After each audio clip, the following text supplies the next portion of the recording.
की 8वीं बोर्ड की परीक्षा कल से 15,000 स्कूलों के करीब 5.5 लाख परीक्षार्थी होंगे शामिल। 3,200 सेंटरों पर होगी परीक्षा। पंड्रा डबल मर्डर केस का पुलिस ने किया खुलासा, आरोपी गिरफ्तार। जमशेदपुर में चोरी मामले में पुलिस के हत्थे चढ़े 4 अपराधी।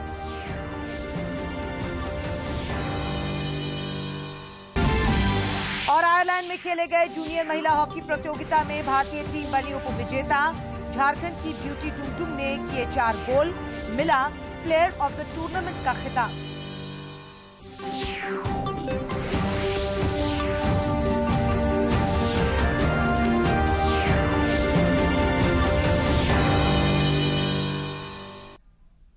नमस्कार, खबरें झारखंड में आपका स्वागत है। मैं हूं अशिता आनंद और अब समाचार विस्तार से।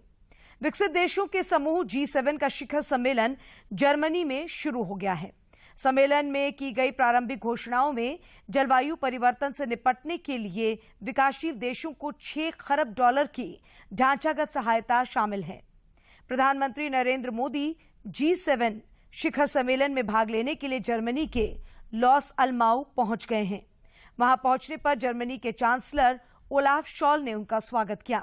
शिखर सम्मेलन में आज प्रधानमंत्री नरेंद्र मोदी जलवायु, ऊर्जा और स्वास्थ्य पर अपनी बात रखेंगे।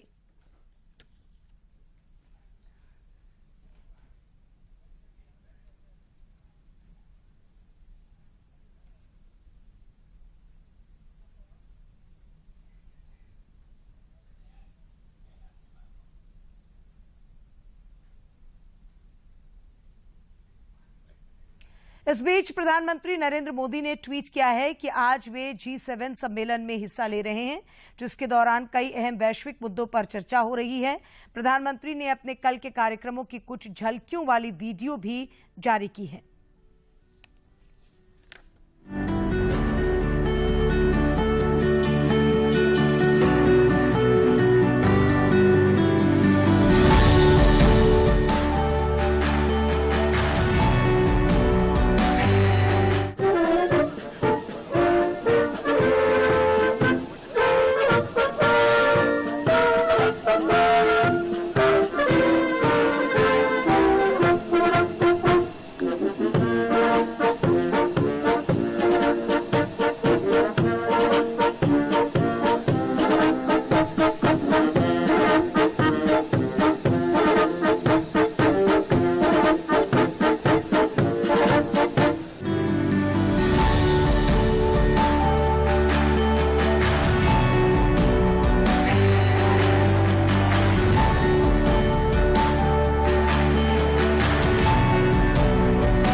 सदी का भारत चौथी औद्योगिक क्रांति में इंडस्ट्री 4.0 में पीछे रहने वालों में नहीं, बल्कि इस औद्योगिक क्रांति का नेतृत्व करने वालों में से एक है। भारत एक मजबूत सरकार के नेतृत्व में, एक स्थिर सरकार के नेतृत्व में, एक निर्णायक सरकार के नेतृत्व में नए सपने भी देख रहा है, नए संकल्प भी ले रहा है और संकल्पों को सिद्धि में परिवर्तित करने के लिए जी जान से जुटा हुआ भी है।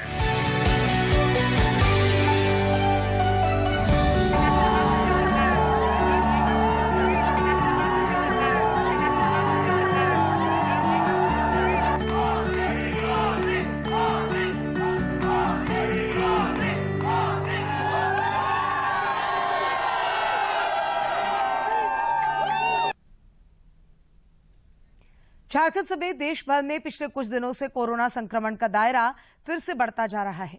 पिछले 24 घंटों के दौरान कोविड के 17,073 नए संक्रमितों की पहचान की गई, जबकि इस दौरान 15,208 संक्रमित स्वस्थ भी हुए हैं।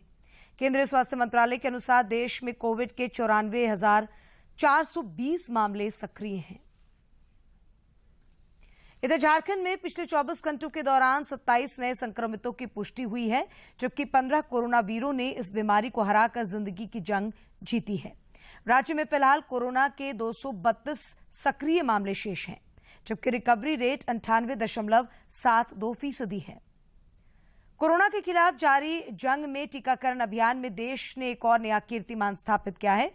केंद्रीय स्वास्थ्य मंत्रालय के अनुसार देश में अब तक 197 करोड़ 11 लाख से अधिक कोविड रोधी टीके लगाए जा चुके हैं।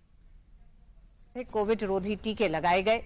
इस बीच लोगों को सलाह दी गई है कि जिन्होंने अपने पूर्ण टीकाकरण के बाद जरूरी अवधि पूरी कर ली हो, वो बूस्टर डोज लगवा लें।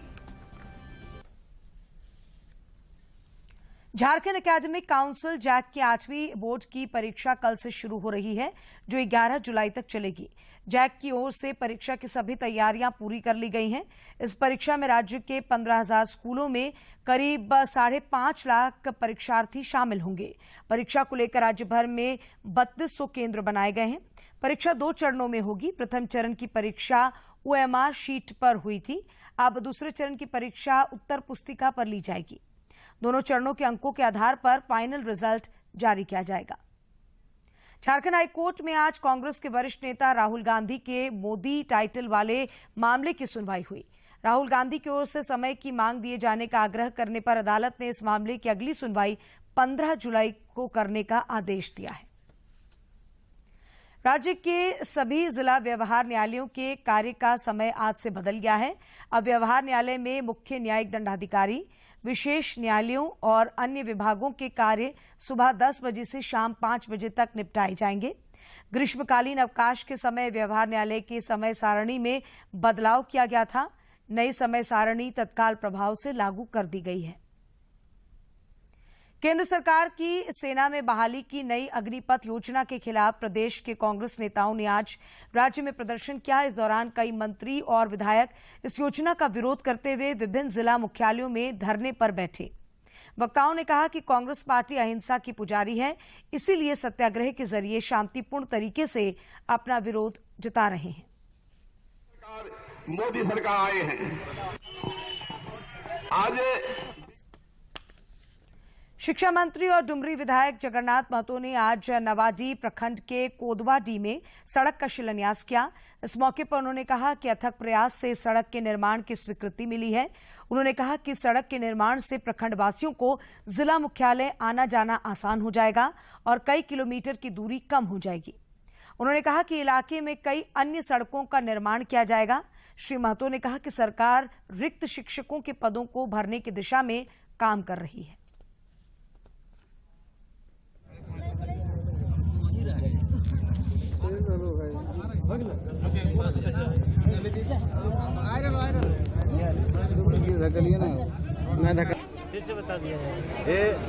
शिलान्यास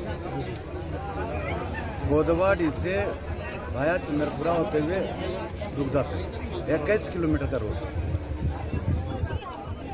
चौड़ीकरण, मजबूतीकरण। इसमें कितना लागत आ रही है? 37 करोड़ कुछ है लागत। अच्छा रोड पर। हजारीबाग सांसद जयंत सिन्हा की अध्यक्षता में आज दिशा की बैठक संपन्न हुई। बैठक में श्री सिन्हा ने देश के कई क्षेत्रों में कोरोना संक्रमण के बढ़ते मामलों पर चिंता व्यक्त की और सभी से दिशा निर्देशों का पालन करने की बात कही। बैठक में मनरेगा के तहत लोगों को उपलब्ध कराए जा रहे रोजगार एवं दीनदयाल अंत्योदय योजना के तहत हो रहे कार्यों की समीक्षा की गई। इस दौरान उन्होंने विभिन्न माध्यमों का इस्तेमाल करते हुए केंद्रीय योजनाओं का व्यापक प्रचार प्रसार सुनिश्चित करने का निर्देश दिया। सरकार के द्वारा योजनाएं जो चलाई जा रही हैं उनको अब रामगढ़ में करीब हम लोग सैचुरेशन मोड में ले आए हैं, जिनमें से हैं वृद्धा और विधवा पेंशन। आज के समय वृद्धा पेंशन करीब 6,000 विधवा को हम लोग अब पेंशन दिलवा रहे हैं। करीब सैचुरेशन में आ गया, यानी 100% लोगों को मिल रहा है। कुल मिलाकर करीब 65,000 लोगों को आज के समय वृद्धा पेंशन मिल रहा है। जो लोहरदगा के उपायुक्त डॉक्टर वाघमारे प्रसाद कृष्ण की अध्यक्षता में विकास समन्वय की बैठक हुई।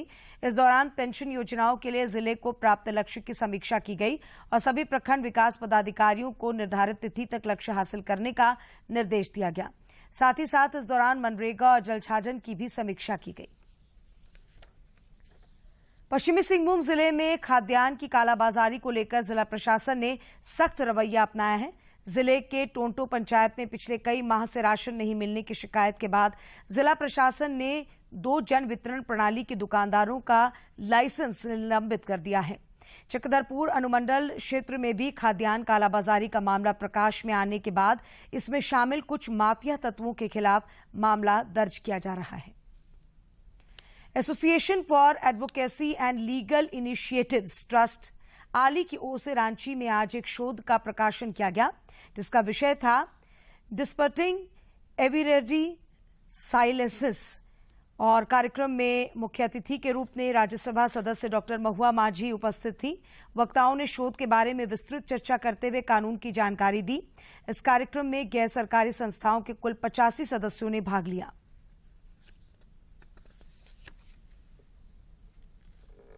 जमशेदपुर पुलिस ने बीते 19 जून को सेवानिवृत्त वन विभाग कर्मी सुधीर चंद्र दास के मकान में हुई चोरी मामले का खुलासा करते हुए 4 अपराध कर्मियों को गिरफ्तार किया है। इनके पास से चोरी के जेवरात समेत लोहे का रॉड और 4 मोबाइल बरामद किए गए हैं।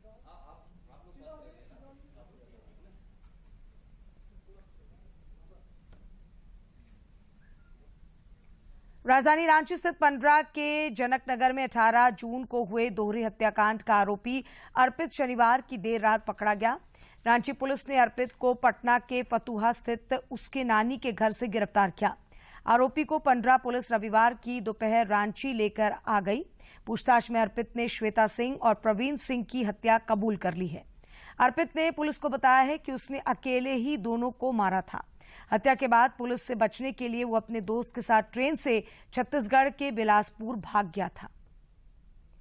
पलामू के उपायुक्त शशि रंजन की अध्यक्षता में आज कस्तूरबा गांधी बालिका आवासीय विद्यालय एवं झारखंड बालिका आवासीय विद्यालय में शैक्षणिक सत्र 2022-23 में कक्षा 6 एवं कक्षा 9 में नामांकन के लिए बैठक की गई। बैठक में उपायुक्त ने कस्तूरबा गांधी आवासीय विद्यालय के रिक्त पड़े 66 एवं झारखंड बालिका आवासीय विद्यालय में रिक्त 132 सीटों को जल्द से जल्द भरने का निर्देश दिया। उन्होंने कहा कि नामांकन में आदिम जनजाति को प्राथमिकता देना सुनिश्चित करें। इस दौरान उपायुक्त द्वारा मैट्रिक व इंटर में कस्तूरबा विद्यालय की बालिकाओं द्वारा प्रदर्शन की भी समीक्षा की गई। और अब बात मौसम की। राज्य के कई हिस्सों में मानसून सक्रिय है, इस कारण अच्छी बारिश हो रही है। हालांकि राजधानी के लोग मानसून की अच्छी बारिश के लिए तरस रहे हैं। पिछले 24 घंटों के दौरान देवघर में 34.6 मिलीमीटर सर्वाधिक बारिश दर्ज की गई। राज्य स्थित मौसम विज्ञान केंद्र के अनुसार झारखंड के ऊपर एक साइक्लोनिक सर्कुलेशन है, इस कारण कुछ इलाकों में बारिश हो रही है। विभाग के अनुसार 1 जुलाई तक राज्य में कहीं कहीं गरज के साथ वज्रपात होने की भी संभावना है। इसके लिए येलो अलर्ट जारी कर लोगों से सावधान रहने की अपील की गई है। और अब खबर खेल जगत से। आयरलैंड में आयोजित 5 देशों की हॉकी प्रतियोगिता के अंडर 23 का फाइनल मुकाबला नीदरलैंड के साथ खेला गया। इस मैच में भारतीय टीम को नीदरलैंड ने 4-1 के अंतर से हरा दिया और भारतीय टीम को उपविजेता बनकर संतोष करना पड़ा। फाइनल मैच में भारतीय टीम की ओर से एकमात्र गोल सिमडेगा की रहने वाली ब्यूटी डुंगडुंग ने किया। प्रतियोगिता में झारखंड की 3 खिलाड़ियों ब्यूटी डुंगडुंग, दीपिका सोरेंग और महिला टेटे ने भी अपना हुनर दिखाया। इन तीनों के शानदार प्रदर्शन की बदौलत भारतीय टीम ने फाइनल तक का सफर तय किया। प्रतियोगिता में कुल 4 गोल करने वाली भारतीय महिला हॉकी टीम की उपकप्तान ब्यूटी डुंगडुंग को प्लेयर ऑफ द टूर्नामेंट के पुरस्कार से नवाजा गया। इन तीनों खिलाड़ियों के शानदार प्रदर्शन और उपविजेता बनने पर हॉकी झारखंड के अध्यक्ष भोलानाथ सिंह समेत अनेक खेल प्रेमियों ने बधाई दी है। 13 जुलाई से शुरू हो रहे देवघर श्रावणी मेले की तैयारियों को लेकर एसडीओ अभिजीत सिन्हा ने आज विभिन्न एनजीओ के प्रतिनिधियों के साथ एक बैठक की। एसडीओ श्री सिन्हा ने कहा कि श्रद्धालुओं के लिए पेयजल, स्वास्थ्य, कमरे का आवंटन और खाने पीने की सुविधा जैसे मुद्दों पर एनजीओ का सहारा लिया जाता है, जिससे प्रशासन को काफी सुविधा होती है। एसडीओ ने बताया कि स्क्रूटनी कर एनजीओ को 2 से 3 दिनों में काम आवंटित कर दिया जाएगा।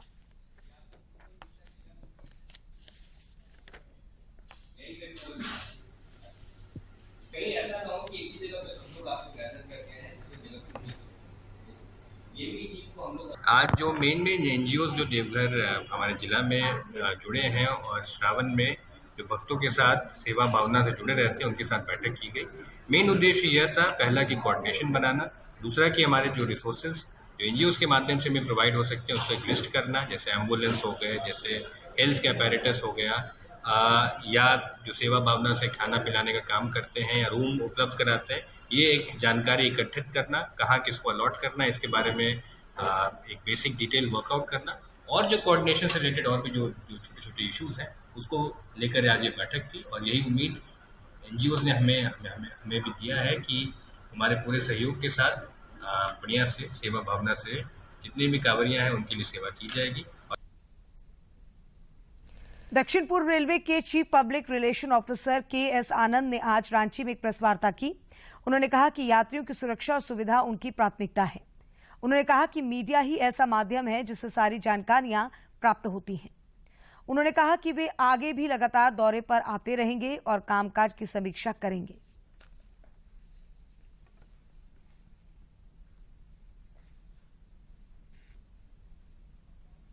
देखिए, हर तरह का सुविधा देने के लिए पैसेंजर को हर तरह का सुविधा और उनका सेफ्टी पर ध्यान देने के लिए हमेशा रेल सबसे हर समय कोशिश करती है कि पब्लिक के साथ संपर्क मीडिया के माध्यम से होता है। मीडिया पब्लिक की बात और पब्लिक से रेल को अपना जो मैसेज पहुंचाती है, तो मीडिया ही एक माध्यम है जिससे हम पब्लिक के साथ जुड़ सकते हैं। ये बहुत और आज के युग में डिजिटल बहुत इसमें महत्वपूर्ण रोल निभाती है। रांची रेल मंडल के मुख्य जनसंपर्क अधिकारी निशांत कुमार ने बताया कि रांची रेल मंडल ने 61 SLR पार्सल रैंक की सूची जारी की है, जिससे जुड़कर आम लोग इसका लाभ ले सकते हैं। उन्होंने कहा कि पहले रेलवे में टेंडर लेने के लिए कई बाधाएं आती थीं, जो अब खत्म हो गई हैं। उनको एक SBI में अकाउंट खोलना होता है, उसके साथ साथ IRDPS में रजिस्ट्रेशन करना होगा और ऑप्शन में पार्टिसिपेट कर सकते हैं। इस ऑप्शन के माध्यम से उनको एक रेलवे के साथ जुड़कर बिजनेस करने का एक सुनहरा अवसर मिलेगा। पंचम दा के नाम से मशहूर सुरों के सरताज R.D. बर्मन की आज जयंती है। अपने सदाबहार संगीत से उन्होंने हर दौर के लोगों को मंत्रमुग्ध किया है। आइए देखते हैं उनके कुछ गीतों की झलकियां। घर की हवेली को शीशे के घरों में तिनकों के नशे मन तक इस मोड़ से जाते हैं। कितनी अच्छी लगती है ना ये। जाएगा तेरा ये बदल जाएगा, मेरी आवाज पहचान है।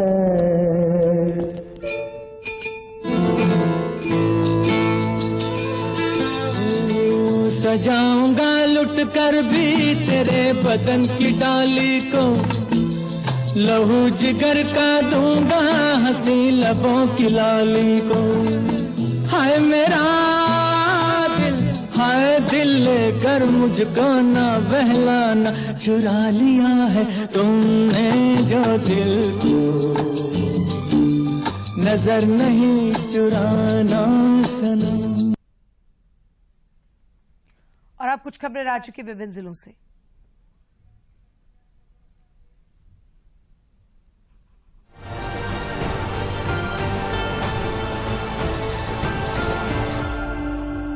मुख्यमंत्री हेमंत सोरेन ने कहा कि 15 अगस्त तक सरकारी कर्मचारियों के लिए पुरानी पेंशन योजना लागू होगी। उन्होंने कहा कि राज्य सरकार सभी वर्गों के सामाजिक सुरक्षा के प्रति संवेदनशील है। रांची जिले के पंडरा थाना क्षेत्र के जनक नगर में हुई भाई बहन हत्याकांड का पुलिस ने खुलासा कर लिया है। रांची के सिटी एसपी अंशुमन कुमार ने पत्रकारों को बताया कि हत्याकांड का मुख्य आरोपी अर्पित को बिहार के फतुहा से गिरफ्तार किया गया है। झारखंड उच्च न्यायालय के मुख्य न्यायाधीश डॉक्टर रवि रंजन, न्यायाधीश चंद्रशेखर, न्यायाधीश कैलाश प्रसाद देव ने देवघर स्थित बाबा वैद्यनाथ मंदिर में पूजा अर्चना की और भगवान से आशीर्वाद लिया। जामताड़ा जिला नियोजनालय के माध्यम से चरणबद्ध शिविर लगाकर जिले के प्रशिक्षित एवं पंजीकृत युवक युवतियों को विभिन्न कंपनियों में योग्यता के अनुसार रोजगार उपलब्ध कराया जा रहा है। रोजगार पाकर विशेषकर ग्रामीण क्षेत्र के बेरोजगार युवक युवतियों में उत्साह का माहौल देखा जा रहा है। चतरा पुलिस एसोसिएशन के अध्यक्ष पद का चुनाव शांतिपूर्ण तरीके से संपन्न हो गया। प्रतापपुर थाना क्षेत्र में पदस्थापित पुलिस अवर निरीक्षक कमल यादव एसोसिएशन के नए अध्यक्ष निर्वाचित हुए हैं। वे प्रतिद्वंदी एएसआई शशिकांत ठाकुर को 64 मतों से हराकर निर्वाचित हुए। साहेबगंज नगर परिषद क्षेत्र में होल्डिंग टैक्स की वृद्धि के विरोध में भारतीय जनता पार्टी ने विरोध प्रदर्शन किया। मौके पर राजमहल विधानसभा क्षेत्र के विधायक अनंत ओझा के नेतृत्व में प्रदर्शनकारियों ने राज्य सरकार की दमनकारी नीति के विरोध में नारे भी लगाए। देवघर के उपायुक्त मंजुनाथ भजंत्री ने जिले में बढ़ते कोरोना संक्रमण की वस्तुस्थिति, पॉजिटिविटी रेट, संक्रमण की रोकथाम, बचाव और जागरूकता को लेकर किए जाने वाले कार्यों की समीक्षा की। इस दौरान उन्होंने सभी को सुरक्षित, सतर्क और कोविड नियमों का 100% अनुपालन सुनिश्चित करने का निर्देश दिया।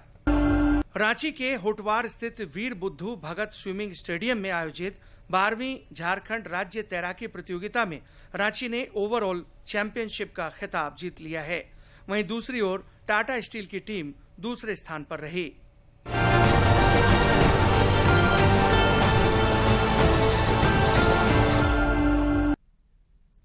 केंद्रीय सामाजिक न्याय और अधिकारिता राज्य मंत्री कुमारी प्रतिमा भौमिक ने राज्य में विभाग के कार्यों की समीक्षा की। इस दौरान उन्होंने राज्य सरकार से सीआरसी के लिए स्थायी भूमि उपलब्ध कराने का आग्रह किया ताकि विभाग का अपना परिसर हो और दिव्यांगों और बेहतर सुविधाएं दी जा सकें।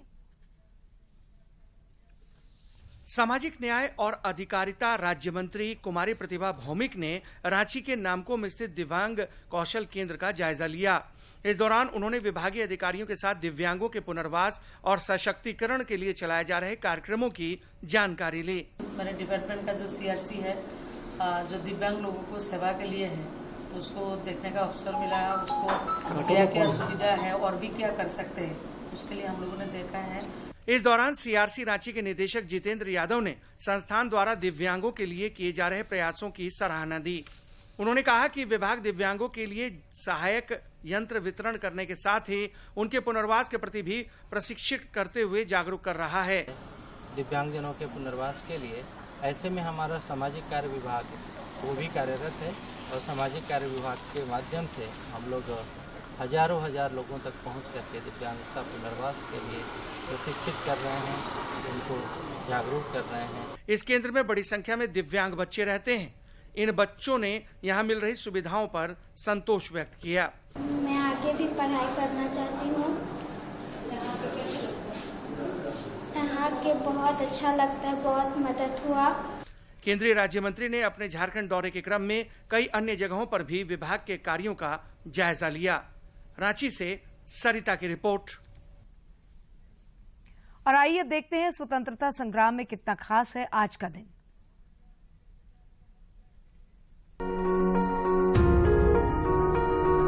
आज की कड़ी में हम स्वतंत्रता सेनानी राजनारायण मिश्र को याद कर रहे हैं, जिन्हें 27 जून 1944 को मृत्यु दंड सुनाया गया था। उत्तर प्रदेश में लखीमपुर खीरी के भीष्मपुर के निवासी राजनारायण भारत छोड़ो आंदोलन के सेनानी थे। वे 14 अगस्त 1942 को महमूदाबाद रियासत में हुई थानेदार की हत्या में शामिल थे। उन्होंने जिले में अंग्रेजी हुकूमत के कई प्रतिष्ठानों में तोड़फोड़ की कार्रवाई में भी भाग लिया था और क्रांतिकारी गतिविधियों के लिए गुप्त रूप से हथियार जमा किए थे। पुलिस राजनारायण को उनके गांव से नहीं पकड़ पाई और उन्हें भगोड़ा घोषित कर दिया और साथ ही उन्हें पकड़ने पर इनाम की भी घोषणा की गई। राजनारायण भेष बदलकर मध्य प्रदेश पहुँचे, लेकिन एक विरोध रैली में भाग लेने पर उन्हें 2 महीने के लिए गिरफ्तार कर लिया गया। आंदोलन में भाग लेने के लिए उन्हें किसी अन्य नाम से 6 महीने बॉम्बे जेल में काटने पड़े। आखिर राजनारायण मिश्र को पहचान लिया गया और मेरठ से गिरफ्तार किया गया। उस समय वे गांधी आश्रम के एक कार्यकर्ता के निवास पर ठहरे हुए थे। उन्हें वापस खीरी लाया गया और हत्या और तोड़फोड़ के लिए हथियार कानून के तहत मुकदमा चलाया गया। 27 जून 1944 को राजनारायण को मृत्यु दंड सुनाया गया और लगभग 5 महीने बाद 9 दिसंबर 1944 को लखनऊ जेल में उन्हें फांसी दे दी गई। उस समय उनकी उम्र मात्र 24 वर्ष थी। आज हम स्वतंत्रता सेनानी अश्विनी गुहा को भी श्रद्धांजलि अर्पित कर रहे हैं, जिनका निधन 1934 में 27 जून को हुआ था। 1906 में जन्मे गुहा चटगांव के एक हाई स्कूल में शिक्षक थे। क्रांतिकारियों के सूर्य सेन समूह को संगठित करने में उनकी महत्वपूर्ण भूमिका रही थी। चटगांव शस्त्रागार हमले के बाद उन्होंने क्रांतिकारियों को हथियार भी उपलब्ध कराए।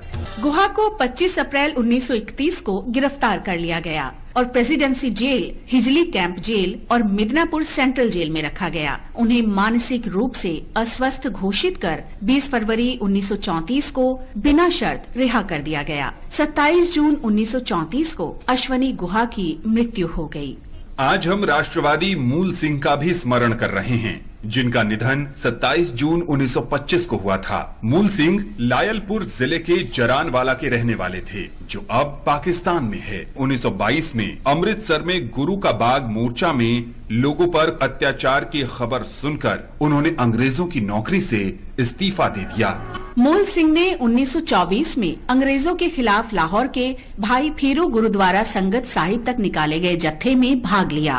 पुलिस ने उन्हें गिरफ्तार कर लिया और 2.5 वर्ष के कठोर कारावास की सजा दी। मूल सिंह को हिरासत में क्रूर यातनाएं दी गयीं। हिरासत में ही 27 जून 1925 को उनकी मृत्यु हो गई। उस समय उनकी उम्र 40 वर्ष थी। आज हम शहीद मारबी सिंह को भी याद कर रहे हैं, जिनकी आज पुण्यतिथि है। उन्होंने 1857 की आजादी की पहली लड़ाई में भाग लिया था। मारबी सिंह ने विदेशी शासन से मुक्ति के लिए बॉम्बे प्रेसिडेंसी में स्वतंत्रता संग्राम में भाग लिया। उन्होंने उस क्षेत्र के क्रांतिकारियों को हथियार भी मुहैया कराए। ब्रिटिश सैनिकों द्वारा उन्हें गिरफ्तार कर लिया गया और अंग्रेजी शासन के खिलाफ विद्रोह और राजद्रोह के आरोप में उन पर मुकदमा चलाया गया। उन्हें कारावास की सजा सुनाई गई और अंडमान द्वीप भेज दिया गया। अंडमान में कारावास में ही 27 जून 1859 को उनका निधन हो गया।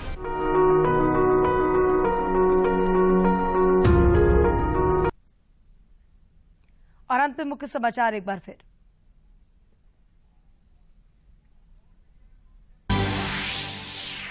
G7 शिखर सम्मेलन जर्मनी में शुरू। आज के सत्र में प्रधानमंत्री नरेंद्र मोदी जलवायु, ऊर्जा और स्वास्थ्य पर रखेंगे अपनी बात।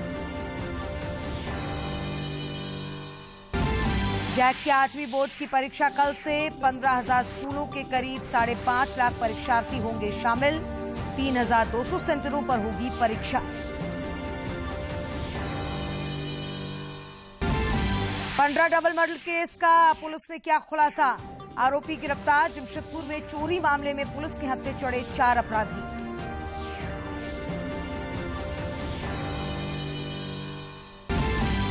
और आयरलैंड में खेले गए जूनियर महिला हॉकी प्रतियोगिता में भारतीय टीम बनी उप विजेता। झारखंड की ब्यूटी डुंगडुंग ने किए 4 गोल। मिला प्लेयर ऑफ द टूर्नामेंट का खिताब।